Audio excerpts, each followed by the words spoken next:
Baiklah para pendengar, bersyukur kepada Tuhan karena kita masih boleh mempelajari kebenaran firman Tuhan sekalipun dalam keadaan seperti ini.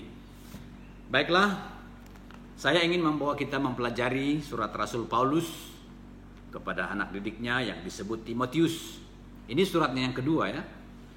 2 Timotius pasal yang ketiga ayat 1 sampai ayat yang ke-17. 2 Timotius pasal yang ketiga ayat 1 sampai ayatnya yang ke-17. Demikianlah firman Tuhan. Ketahuilah bahwa pada hari-hari terakhir akan datang masa yang sukar. Manusia akan mencintai dirinya sendiri dan menjadi hamba uang. Mereka akan membual dan menyombongkan diri. Mereka akan menjadi pemfitnah.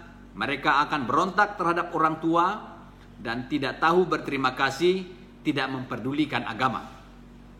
Tidak tahu mengasihi, tidak mau berdamai, suka menjelekkan orang, tidak dapat mengekang diri, garang, tidak suka yang baik, suka mengkhianat, tidak berpikir panjang, berlagak tahu, lebih menuruti hawa nafsu daripada menuruti Allah.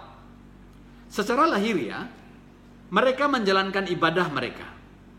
Tetapi pada hakikatnya, mereka memungkiri kekuatannya. Jauhilah mereka itu.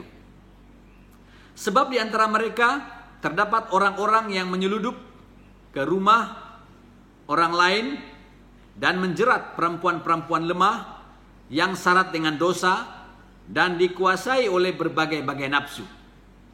Yang walaupun selalu ingin diajar,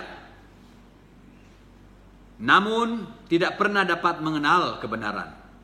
Sama seperti Yanes dan Yambres menantang Musa, demikian juga mereka menantang kebenaran. Akal mereka bobrok dan iman mereka tidak tahan uji. Tetapi sudah pasti mereka tidak akan lebih maju. Karena seperti dalam hal Yanes dan Yambres, kebodohan mereka pun akan nyata bagi semua orang. Tetapi engkau telah mengikuti ajaranku, cara hidupku, pendirianku, imanku, kesabaranku, kasihku, dan ketekunanku. Engkau telah ikut menderita penganiayaan dan sengsara, seperti yang telah kuderita di Antiokhia, dan di Ikonium, dan di Listra. Semua penganiayaan itu kuderita, dan Tuhan telah melepaskan aku daripadanya. Memang setiap orang yang mau hidup beribadah di dalam Kristus Yesus akan menderita aniaya. Sedangkan orang jahat dan penipu akan bertambah jahat. Mereka menyesatkan dan disesatkan. Tetapi hendaklah engkau tetap berpegang pada kebenaran yang telah engkau terima dan engkau yakini, dengan selalu mengingat orang yang telah mengajarkannya kepadamu. Ingatlah juga bahwa dari kecil engkau sudah mengenal kitab suci yang dapat memberi hikmat kepadamu dan menuntun engkau kepada keselamatan oleh iman kepada Kristus. Segala tulisan yang diilhamkan Allah memang bermanfaat untuk mengajar, untuk menyatakan kesalahan, untuk memperbaiki kelakuan, dan untuk mendidik orang dalam kebenaran. Dengan demikian, tiap-tiap manusia kepunyaan Allah diperlengkapi untuk setiap perbuatan baik.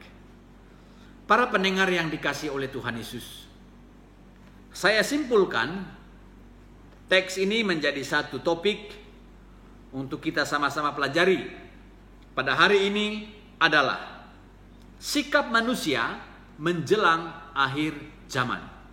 Sikap manusia menjelang akhir zaman. Saudara pendengar, ini merupakan surat Rasul Paulus yang dikirim kepada anak didik rohaninya yang disebut Timotius. Timotius seorang gembala yang sedang menggembala di Efesus pada waktu itu. Dan di Efesus pada waktu itu sedang menghadapi ajaran sesat. Dan mereka membawa ajaran-ajaran yang menyesatkan, bahkan banyak jemaat yang disesatkan pada waktu itu. Sehingga Rasul Paulus mendesak Timotius supaya dia tetap tinggal di Efesus dengan tujuan untuk menasihati, membimbing, supaya jemaat Efesus jangan terpedaya dengan ajaran-ajaran sesat yang dibawa oleh pengajar-pengajar sesat. Saudara pendengar yang dikasihi oleh Tuhan Yesus, mari kita perhatikan ayat pertama terlebih dahulu. Dikatakan di sini adalah, ketahuilah bahwa pada hari-hari terakhir akan datang masa yang sukar. Dengan kata lain begini, sadarilah Timotius bahwa hari-hari terakhir ini akan merupakan saat yang penuh dengan kesulitan yang dihadapi oleh orang Kristen. Jadi orang Kristen menghadapi kesulitan. Para pendengar yang dikasihi oleh Tuhan Yesus, dari penulisan Paulus ini kita akan mempelajari dua sikap manusia menjelang akhir zaman. Sikap yang pertama adalah sikap orang yang tidak percaya. Sikap orang yang tidak percaya. Itu kita mulai lihat di ayat 2 sampai ayat yang ke-7.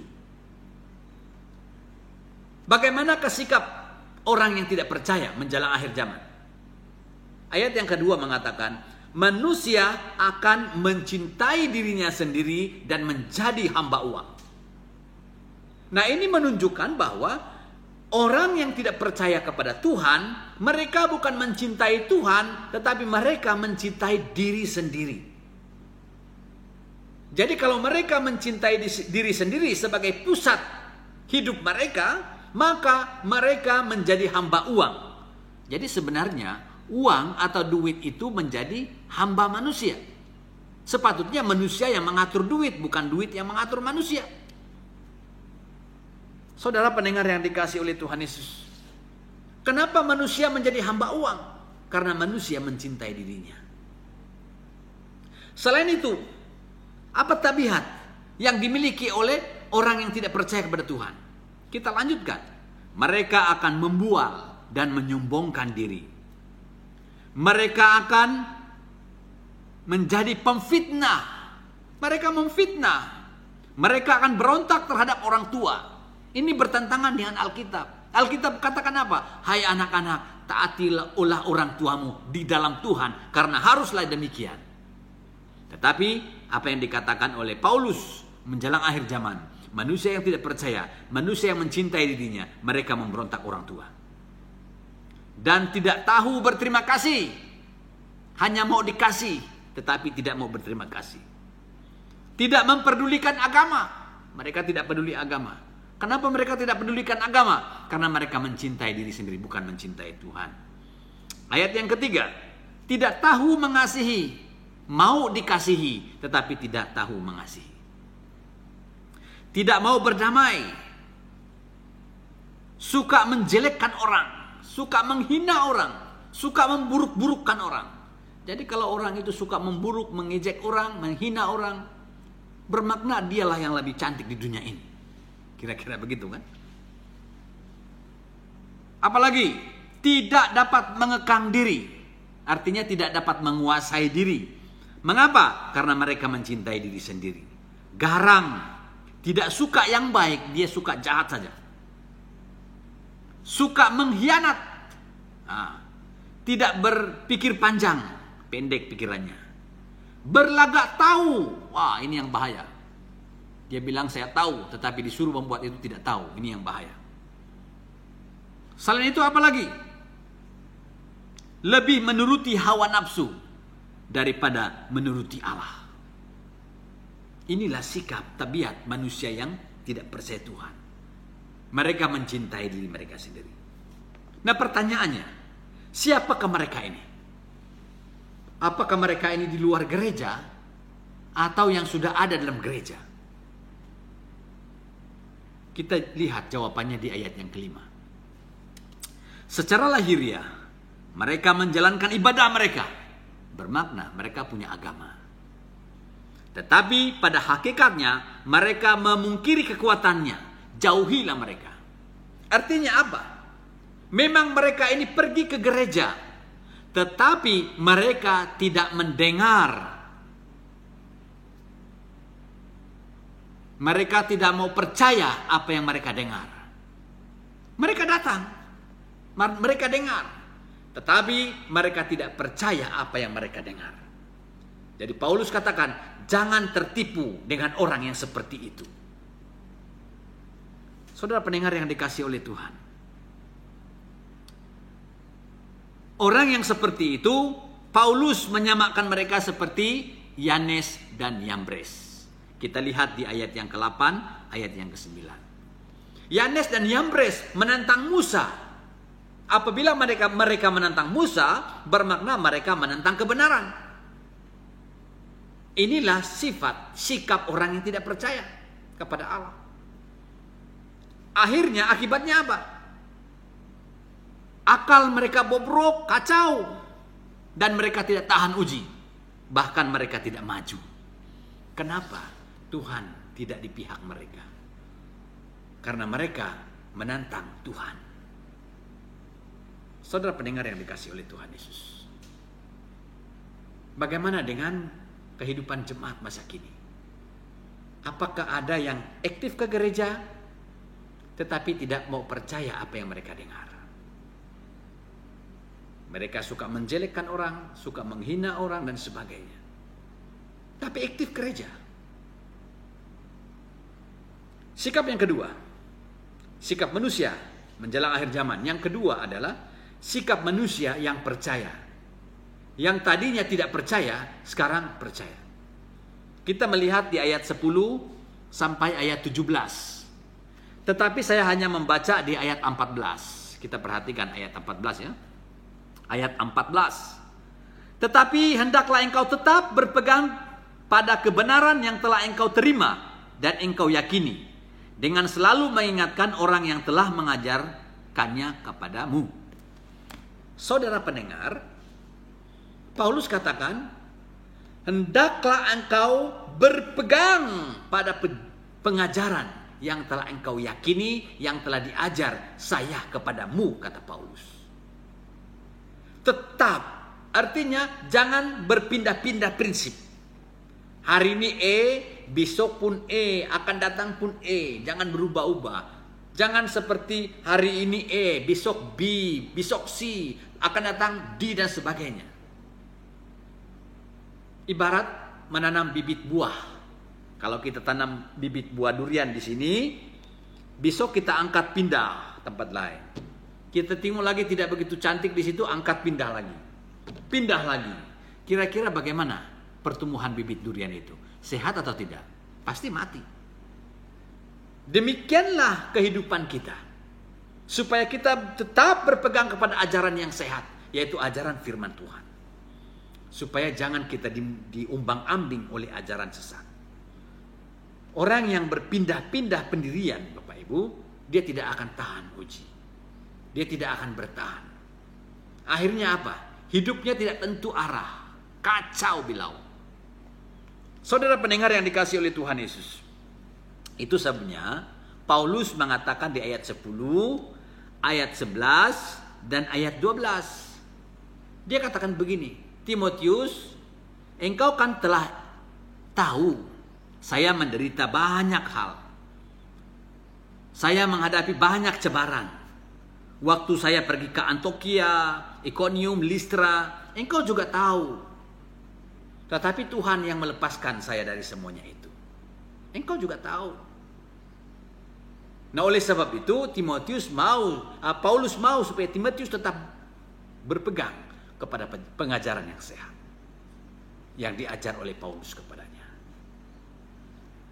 Saudara pendengar yang dikasihi oleh Tuhan Yesus, sehingga Paulus mengatakan di ayat 15, ingatlah, dari kecil engkau sudah mengenal kitab suci yang dapat memberikan hikmat, memberikan kearifan, kebijaksanaan kepadamu, dan menuntun engkau kepada keselamatan oleh iman kepada Yesus Kristus.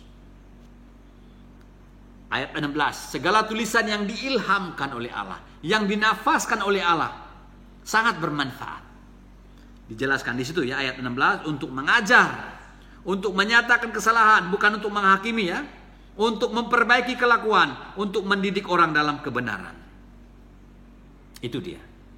Ayat 17. Dengan demikian, tiap-tiap manusia kepunyaan Allah diperlengkapi untuk setiap perbuatan baik. Inilah sikap orang yang percaya kepada Tuhan. Dengan itu saudara yang kekasih dalam Tuhan Yesus, marilah kita mempelajari apa yang ditekankan oleh Paulus kepada Timotius. Supaya kita tetap berpegang kepada kebenaran yang telah kita dengar, yang telah kita yakini oleh para hamba-hamba Tuhan tentang kebenaran yang ada dalam Alkitab. Saudara pendengar yang dikasihi oleh Tuhan Yesus, marilah kita mengambil sikap sebagai orang percaya. Karena menjelang akhir zaman, banyak orang yang murtad. Mari kita cek dalam 1 Timotius.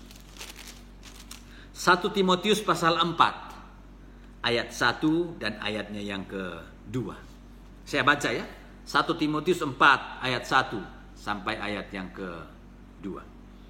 Tetapi Roh dengan tegas mengatakan bahwa di waktu-waktu kemudian, ini menjelang akhir zaman ya, ada orang yang akan murtad, lalu mengikut roh-roh penyesat dan ajaran-ajaran setan, oleh tipu daya pendusta-pendusta yang hati nuraninya memakai cap mereka. Murtad. Murtad artinya mereka ini sudah lama percaya, tetapi pada akhirnya mereka tidak percaya. Ipistis. Kenapa mereka tidak percaya? Karena mereka tidak mau percaya. Kenapa mereka tidak mau percaya? Karena mereka tidak percaya. Itu sebabnya menjelang akhir zaman banyak orang murtad. Orang Kristen lagi tidak percaya sudah.